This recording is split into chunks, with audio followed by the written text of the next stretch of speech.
Guys, we're back again. Hello, everyone. I'm Miles with Jackson and Ben Axelrod joining us for another emergency podcast. As not even 24 hours after probably the craziest, most shocking trade in NBA history, we have another huge trade with a couple of all-stars going back and forth. Before we get into the trade, how are you guys doing today? I'm doing pretty well today. Jackson? I'm way more awake today than I was last time we had to do this. Yeah, today we're recording this video at 9:19 p.m. instead of like 1 a.m. or whatever it was we had to do it on Saturday. But let's get into the trade. It's a 3-team trade with the Kings, the Spurs, and the Bulls. De'Aaron Fox is headed to the place he wants to go, San Antonio, to pair up with Victor Wembanyama. He's going to the Spurs with Jordan McLaughlin. The Kings get Zach LaVine. He ends up in Sacramento, finally gets traded from Chicago, along with Sidi Sissoko from the Spurs. 3 first-round picks. This year's Hornets lottery protected pick, so that won't be that much. 2027 Spurs unprotected first. 2031 Timberwolves unprotected first. 3 second-round picks, including this year's Bulls pick, the 2028 Nuggets, and 2028 Kings. And then Chicago gets Zach Collins, Trey Jones, Kevin Huerter, and their own first-round pick back from San Antonio that they traded away, I'm guessing, in the DeMar DeRozan sign and trade. So here we are, guys. Here we are with another huge trade. Ben, let's start with you. The first thing we got to start with is obviously De'Aaron Fox a few days ago came out that Kings opened up shop on trade talks with De'Aaron Fox, and we heard that there was one place that De'Aaron Fox wanted to go. All of us speculated that it was San Antonio. And in the end, basically a week after those reports come out, he ends up on the Spurs. Yeah, that's just unbelievable.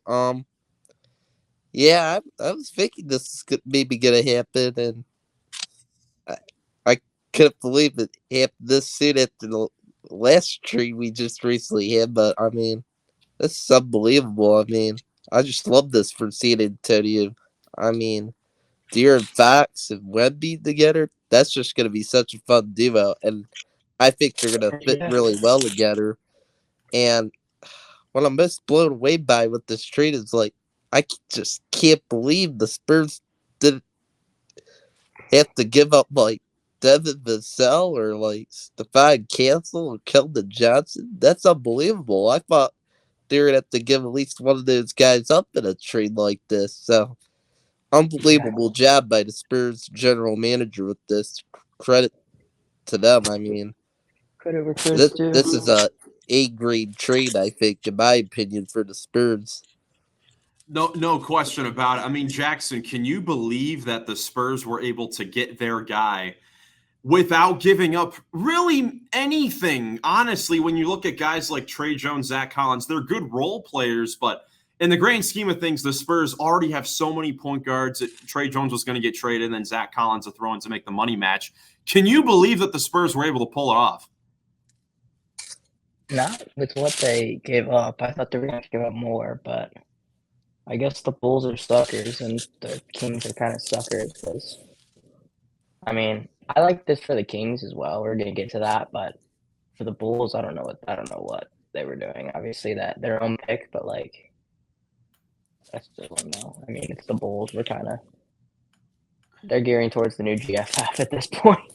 Yeah, we'll get to the Bulls and the Kings side of things later. But sticking to San Antonio side of things, obviously getting their guy. I mean, about a week ago when we did the full podcast, when this report did come out that the Kings were ready to start, talking about trading De'Aaron Fox. A lot of us were like, hey, hold the phone a little bit, because this was kind of giving us vibes of when Carmelo Anthony wanted to go to the New York Knicks, and the Knicks traded away a bunch of young pieces.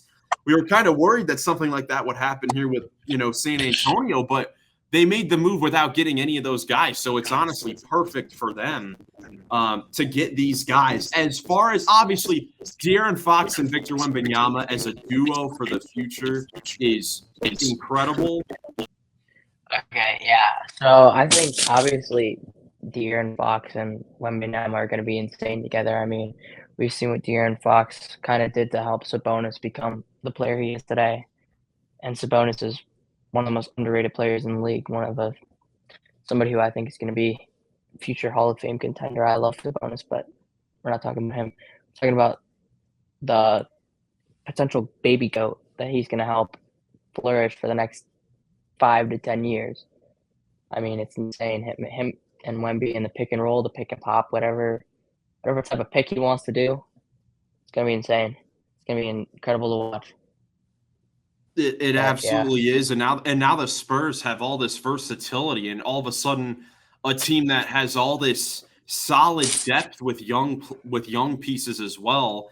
A team who had started to kind of fall off over the last few weeks or so. They're currently 4 games below 500, the 12th spot in the Western Conference, 3 games back of the Golden State Warriors for 10th and 11th. Ben, obviously, this is going to be something that helps the Spurs out for the future here. But do you think that a move like this, bringing Fox to the Spurs, could potentially make them better this year? Oh, 100% I think it's going to make them better this year, especially because they have to give up Keldon Johnson or Devin Vassell or Stephon Cancel. Like, this team, I mean, this is a good basketball team now, that's for sure. And if I had to guess, I'm guessing this team's going to somehow find a way to sneak in and be a playing team at least. It wouldn't shock me at all if they just get right back into things with De'Aaron Fox. I think they're already could be that good with him. This is a huge addition.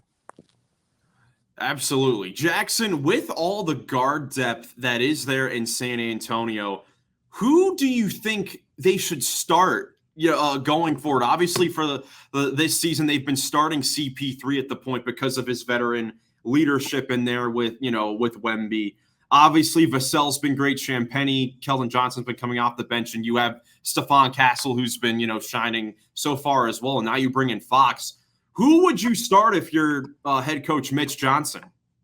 Man, I mean, I would start Fox and Castle together, because Castle's a very, very good defender, and he's a guy that they could win games with while also developing him with the help of CP3 and now Fox.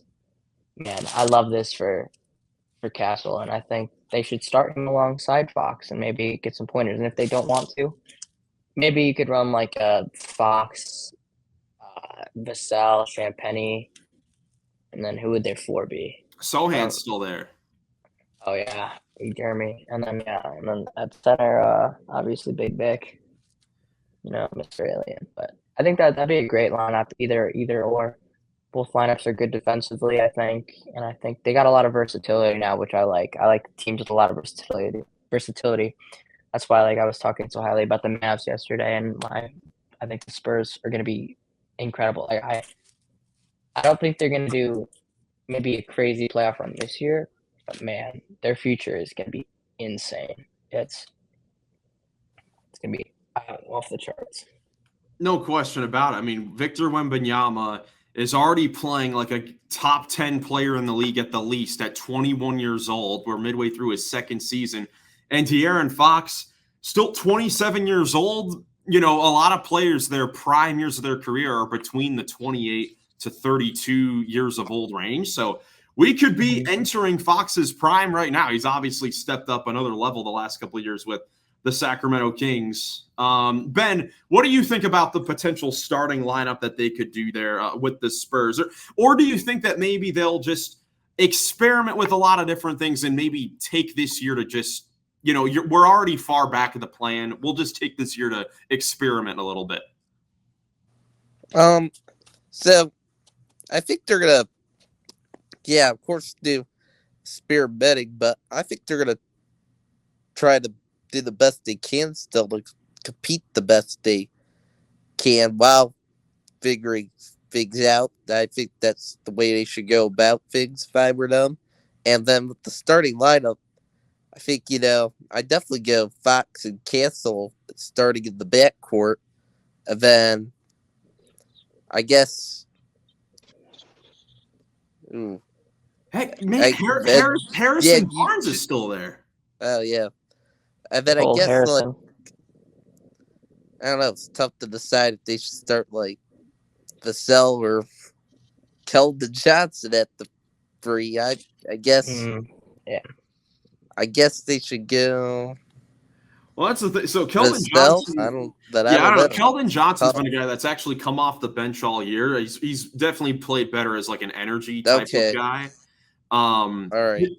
You know, I mean, both units are just going to look really good no matter what they decide to do. I feel like no matter what they decide to do, I mean, they're going to be looking pretty good. I mean, I personally think that this second half of the season should probably be more so for, you know, experimenting with lineups and just trying to get as much reps with Fox and Wembanyama as possible. Because right now, as I said here, we can take a look at the Western Conference standings here. You see where the Spurs are at in 12th place. They're actually 2 games back of Golden State and Sacramento for the final play-in spot.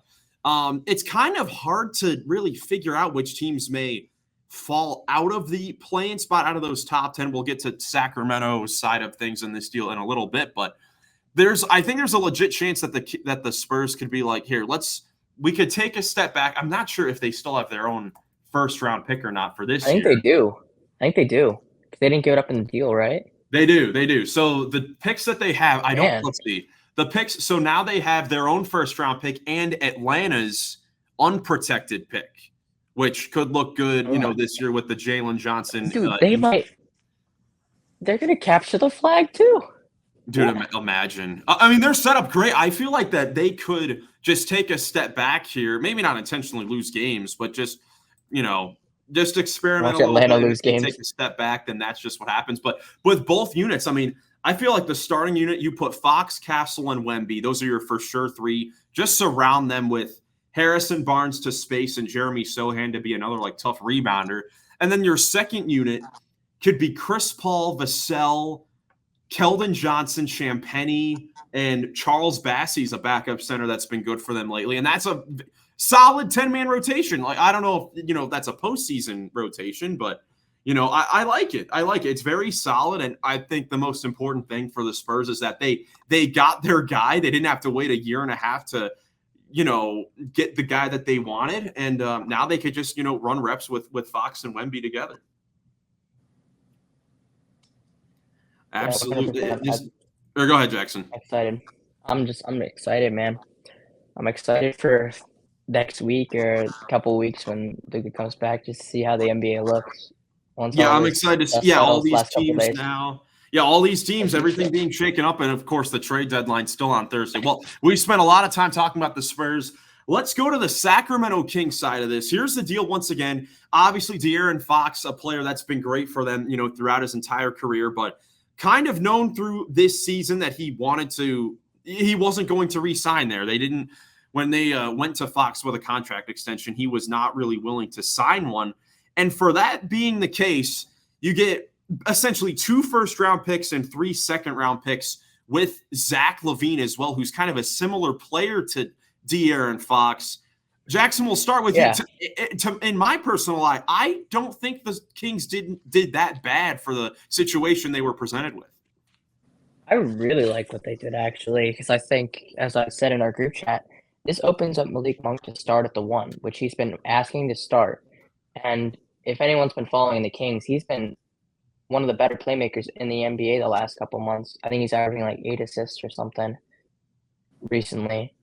But I think Monk, LaVine, DeRozan, Keegan Murray, and Sabonis starting lineup honestly sounds really good. And I don't know, I might like it more than when Fox was there.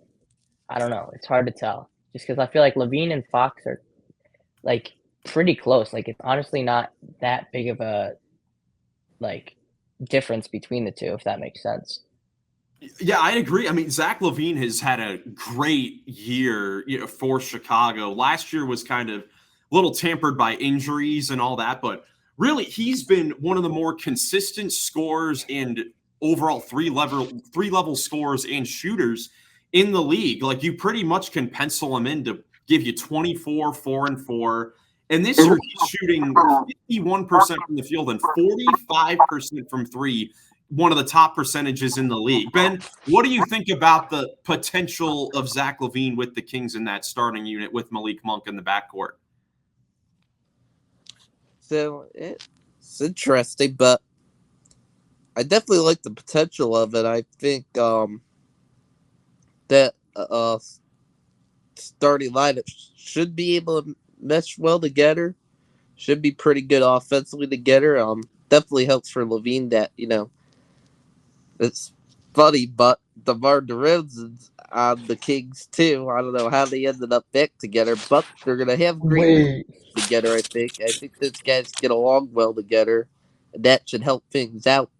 I think for sure the starting lineup and with trying to get things already was Yeah. Dude, they think they're slick, man. I know exactly what they're doing.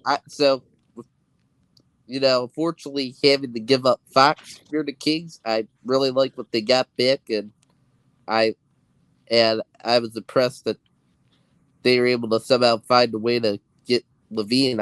I wasn't quite expecting them to get LaVine someone that good back. No. I think when we were talking about like a Fox to the Spurs sort of trade, the package was automatically we're like, all right, Castle, Johnson or Vassell or Harrison Barnes, one of those contracts, and then like 3 first-round picks. They ended up getting the best player from Chicago. And dude, when looking at this big three of LaVine, DeRozan, and Sabonis, like, bro, Sabonis is just not slight. I mean, he's better than Vucevic, obviously. He's way better than Vucevic, but I was about to say, hold on. Yeah, they're like they're like similar archetypes of like offensive-minded bigs. Obviously, Sabonis is way better on all accounts, but I mean, it's a similar archetype, and then you add another. This is hilarious. What has ended up? The Kings are just taking the Bulls. Dude, no. What's going to happen? They're going to get Lonzo from the buyout market, and then they're going to try and create that first-place team from a couple of years ago, except with a better version of Vucevic, man. That could be scary, man. Dude, that's hilarious. That's crazy. Yeah, because Lonzo probably will get bought out sometime this week unless he is traded to another team. But yeah, man. Honestly, I do like it for Sacramento. I mean, getting a couple first-round picks back. We'll take a look at it again. I mean, we'll see how good these picks can be. Obviously, the Charlotte one is lottery protected, so that one's nothing. But 2027 Spurs, 2031 Timberwolves. The Western Conference is so deep and so crazy that even, they may not be like top picks or anything like that, but you can definitely find, quality players in the middle of the draft. We've seen that, over the last several years, a lot of solid, all-star role player guys get picked in the middle of the draft. You get Halliburton at 13 again. Yeah. Dude, isn't it crazy what type of timeline we're in right now with the league? Like 4 years ago, we had Fox and Halliburton on the Kings, Brunson and Luka on Dallas, and now none of them are with the same team. This is crazy. But Malik Monk was in Charlotte, man. What? Malik Monk was in Charlotte, man. He escaped the purgatory. Malik Monk in Charlotte. Yeah, it's just crazy how much the league changes in that short of amount of time. But for Sacramento, heading into, the rest of this season, since the firing of Doug Christie, they've been playing a lot better on both ends of the floor. They are currently 10th in the Western Conference with a 24-24 record. What could this mean for their potential postseason chances? Because unlike the Spurs getting Fox, which is obviously kind of a win now and for the future type of move, a move to get LaVine back, and obviously DeRozan and Sabonis DeRozan at the later stage of his career, Sabonis in his prime. This is certainly going to be a win now move. Do you guys think that does this make the Sacramento Kings better enough to rise in the standings at all? Ben, let's start with you. I think it does actually.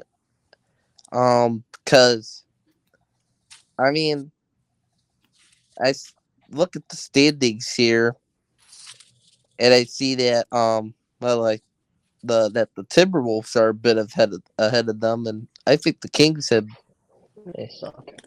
been, playing just as good or better basketball than the Timberwolves recently, even though they had Fox. I mean, I still think they could do that even with LaVine because, like Jackson said, they've been disappointing. The Timberwolves have just been too inconsistent this year, and unless the Timberwolves make any moves here before the deadline, then I don't think that's really going to change.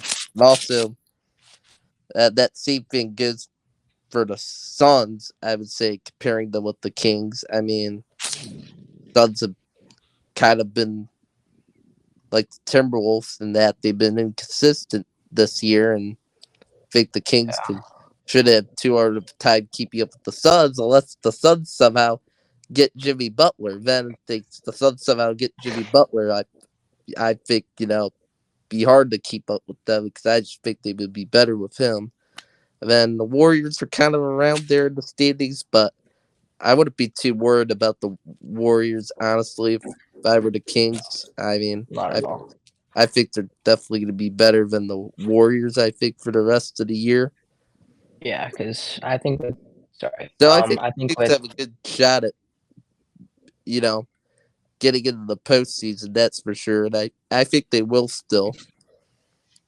Yeah, and I think when you mentioned the Warriors, another Jimmy report just came out that he told them that he won't re-sign with them if he gets traded there. So I think they're out on that. But I do think they can get like a Vucevic. But even then, like looking at it, it's going to be really hard for the Kings to kind of move up because the Suns have been playing better recently. The Timberwolves, yeah, they just lost to the Wizards, but Ant wasn't playing. I know Julius wasn't playing, but that doesn't make much of a difference for anything. But they can maybe move up just because of how like close the West is, but also like I think Dallas is going to move up. I really think Dallas is going to move up a lot after the move they made, and I think even the Clippers will keep moving up. The Lakers, I don't really know what their situation. Who knows? And then I think the top four is pretty down packed. I think right now. Well, So see, that's the the interesting thing. Like, the West, it's looked like that at the top all season long, but there also haven't been any real major moves, besides like Schroeder, Finney-Smith getting moved around until this week. So these moves, last night, a majority of them being, last night. So a majority of those moves being made in the Western Conference. So I feel like there could be a world where everything from 2 to 12 could completely get shaken up across the board because of how different the conference looks. I mean, this completely changes how, let's see, if you count, Lakers, Mavericks, Spurs, and Kings. These are four teams that have completely different top of the roster units that could completely change how the conference looks. I cannot wait to see what ends up happening. Because I think that any of these teams could jump up or fall just depending on how they play. Like I remember, I think we all should remember. I mean, 2 years ago, the last time we had a crazy deadline like this where we had in 2023, where we had Kevin Durant and Kyrie Irving both get traded to the Western Conference, and a team like Dallas that was in like 5th or 6th place at the time, get Kyrie Irving, and then they fall out of the plan. They don't make it at all. So I feel like something similar could happen with honestly any of these teams. They could rise or fall. It'll just be really interesting to see what happens. I just really like the Kings getting, De'Aaron Fox back, or getting Zach LaVine back for De'Aaron Fox, a guy that they needed to trade. They were able to get it done immediately on it, like a week after, so they didn't have that cloud over their head of having to like answer Fox to the Spurs questions or stuff like that for a long time.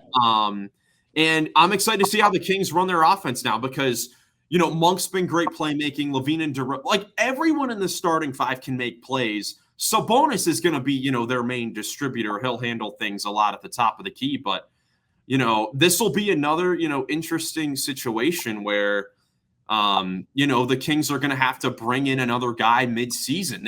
We had questions at the beginning of the season how they would look with DeRozan joining Fox and Sabonis. Now you're switching Fox for LaVine, and you get an entirely new big three. So I'm excited to see how it looks for them. Yeah, and I mean, we could talk about the Bulls a little bit too. I think that they Dude, really. dude, Jackson, what you mentioned about them potentially being the next GFF, bro, the fact that they've had Zach LaVine for what, 8 years? 8 years. They've had him for 7.5 years. He's flat out one of the best Bulls in franchise history because of the longevity there, even though it didn't result in much success. And continually, the same thing happened with DeRozan, Alex Caruso. Well, I guess not Alex Caruso, but like Andre Drummond, other guys there in Chicago. We may see it again with Vucevic. All these really solid players, all these really, really solid players that they should have traded a while ago because we knew that the Bulls were mid. And once again, they don't get anything back. Zach LaVine for Zach Collins, Trey Jones, Kevin Huerter, and this year's first-round pick, that does nothing for me, dude. That does nothing for me. The one thing that the Bulls really didn't need more of was more guard play because you already have Kobe White, Giddey, Dosunmu, and it's like, all right, the youngest asset that we brought in, Trey Jones, is a point guard. Like, I do not understand what they are doing. Yeah, I mean, looking at like this side from the Bulls, they got their first round pick back, but like you're already kind of like you're the 10th seed, and all the teams below you besides Philly, like they're not your lottery odds aren't going to change much from where they currently are. So that would be what, the 1, 2, 3, 4, 5, 6, 7th best odds, give or take. If Atlanta might overtake them even in the loss category by the end of the season. So you're looking at close to 10th best odds. Like, yeah, you could move up a lot and stuff, and that'd be great. But also in this class, like 10th or 11th kind of sucks because you're missing out on a lot of those generational guys at the top. I'd say there's like 5 or 6 that could be generational or like all NBA level players. But if you miss out on those, I mean, you're trading away LaVine and you're not really getting back much. Yeah. I mean, the Bulls situation right now, I mean, the bottom of the Eastern Conference play-in is definitely intriguing. I mean, that whole thing is intriguing. There's a bunch of storylines in there with the Pistons playing well this year, Orlando somehow playing worse with Paulo Banchero and Franz Wagner back. Their offenses look awful. I don't even want to start that. You have Atlanta, who has lost 8 in a row. They lost Jalen Johnson. And they're losing a bunch of games. But as we just saw with the Spurs have the Hawks' unprotected first-round pick.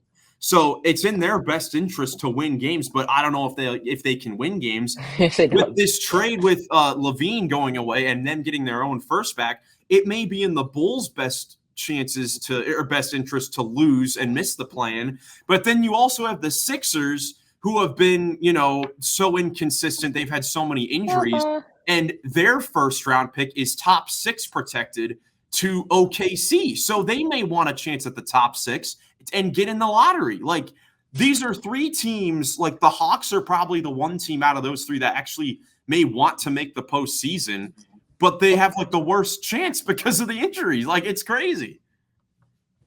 That's why I could low-key see them making a big trade in the form of Jimmy or Brandon Ingram. I think the Hawks could be a big team for one of those 2.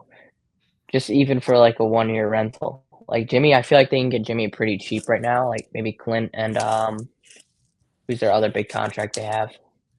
Let's see. I'll try to draw up a trade right now, actually. I'll see Hawks Jimmy Butler trade. Interesting enough, like Jimmy Butler's always been a guy that could kind of fit the Hawks. Oh, he'd be great because they got the shooting around him. I mean, Dyson Daniels has been a good shooter. Bogdanovich is good. Obviously, Trae Young's a great shooter. And a 1-year rental. If he's not going to re-sign, you're like, cool. We only need you for this 1 year, so our pick doesn't go to that super team that's starting to form right now over there in San Antonio. Yeah, it's certainly going to be interesting to watch how it all unfolds. Because I'm telling you, for Chicago, now I think everything's going to be focused on if they trade away Vucevic or not, because clearly the Bulls are in sell mode. Dude, if they don't trade Vucevic, man, I can't even imagine being a Bulls fan. Well, heck, think about it. I mean, that's crazy. Zach LaVine, like I think the biggest goal with Zach LaVine was like, all right, we Bulls fans want to get like a first round pick back, and they ended up getting their own. They ended up getting their own pick, which I guess is the best thing that they could have gotten. It'd be worse if the Spurs had the Bulls pick, and they, that would have probably been the worst scenario. But for Vucevic on the season has been a 20-10 guy all season, nearly 40% from three, 55% from the field. We know his defensive struggles. Ben, I'll ask you this question. It's a tough one, but if you had to make a prediction or put a number on it, what do you think that Jackson – now we'll go to Ben. What is your prediction? What percentage would you give the Bulls that they would actually be able to trade Vucevic by Thursday's deadline? I think it's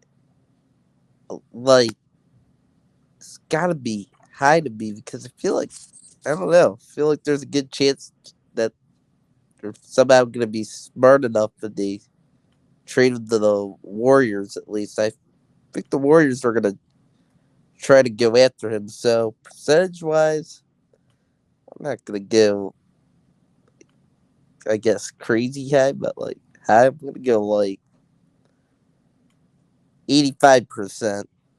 85%. All right. I think there's a pretty good chance. I feel confident about that, but we'll see. We will see. Jackson, what do you think? My prediction is, I say 75% chance. I think he will go to the Golden State Warriors. You think Warriors? I think that's a beautiful fit for him. I think him next to Draymond, that could kind of help with his defensive struggles.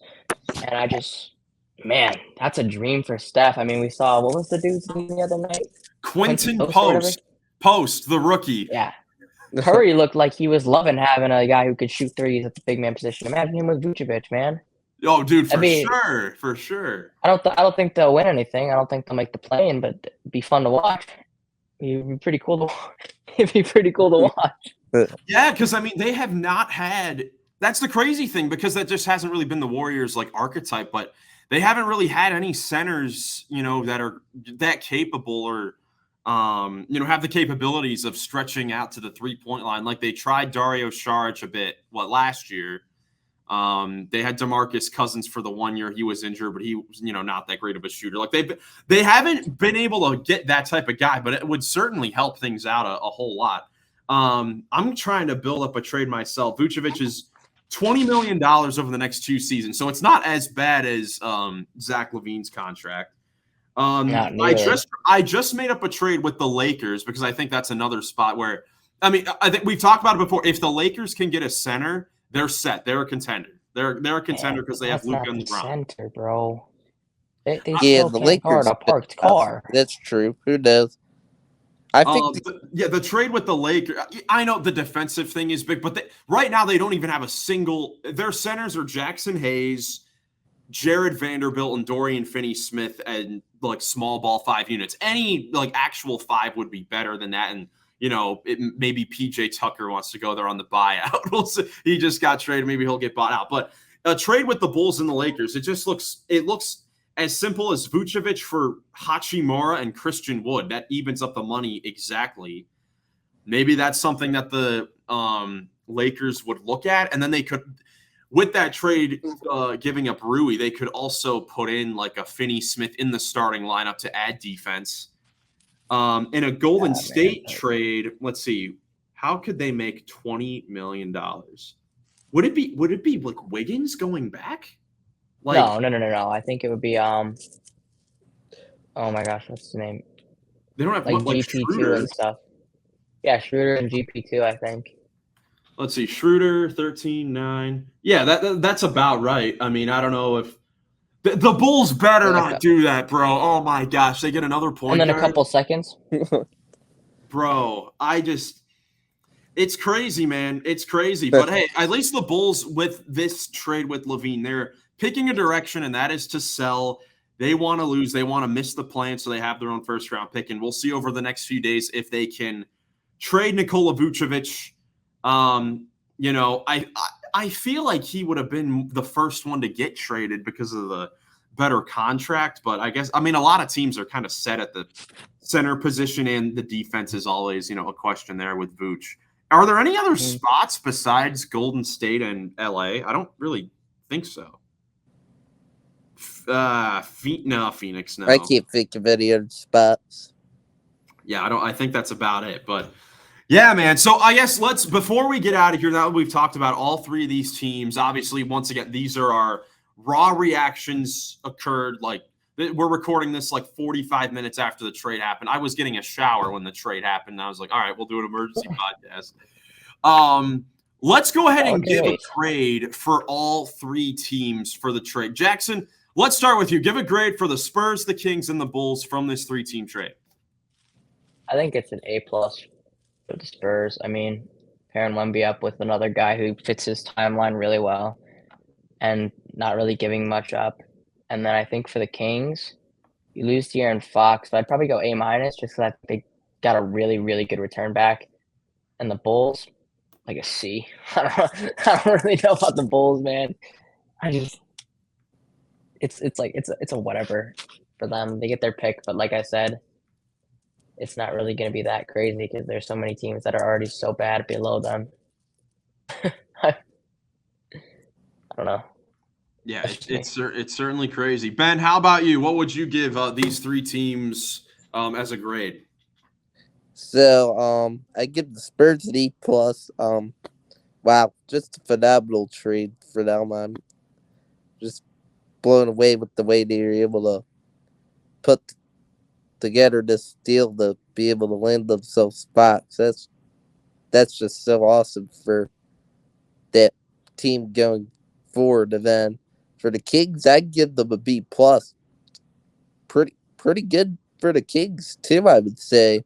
I'm definitely impressed that they were able to get someone as good as Zach LaVine back for De'Aaron Fox. I didn't quite expect LaVine to go to the Kings, or for them to even get someone that good in a trade back for De'Aaron Fox. And then the Bulls, C-, yeah, not great for them. Definitely should have traded away LaVine earlier, and not thrilled by the return. I don't know why they got that. I don't know why they got the guards specifically back in return, because they're just loaded with guards. Like Miles said, it's not the best situation guard wise over there. But I mean, they'll probably move on for Trey Jones and Kevin Huerter maybe in not too long. Guess they'll get it figured out better in the future. Yeah, I really like the Trey Jones. I think that's the one guy they took a flyer on. Obviously Tyus Jones' younger brother, but coming into college, he was one of the top prospects. He was like one of the most highly touted prospects in the nation, and he hasn't really got the chance on San Antonio.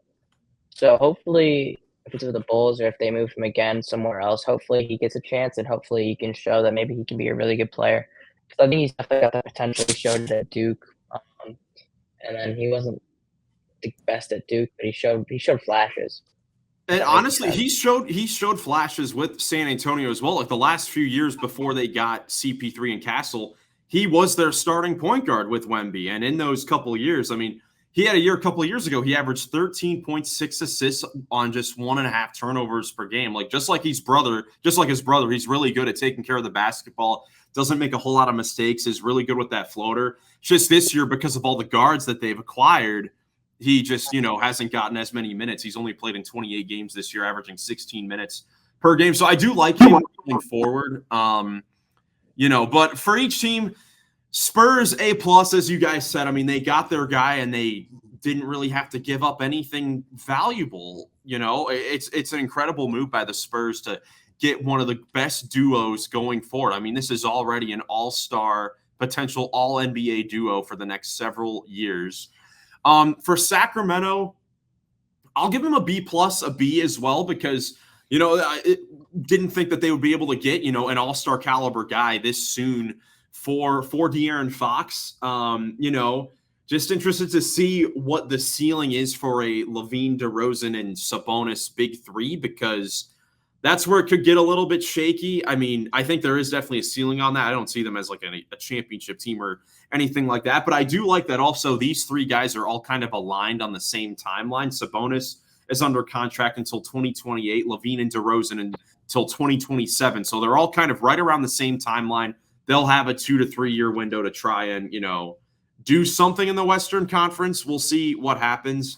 And then for Chicago, I'll give them a C. Really, I think it's an I for incomplete, because if they can get back, other pieces in a Vucevic trade, in a Lonzo trade, or in a trade with some of those other guys, it may look better for them going forward with their rebuild. But either way, man, back-to-back days with all-star players getting traded. You love to see it. I cannot wait. I don't know if this could get topped at all. We still have, a couple more days to go until the trade deadline. I can't wait.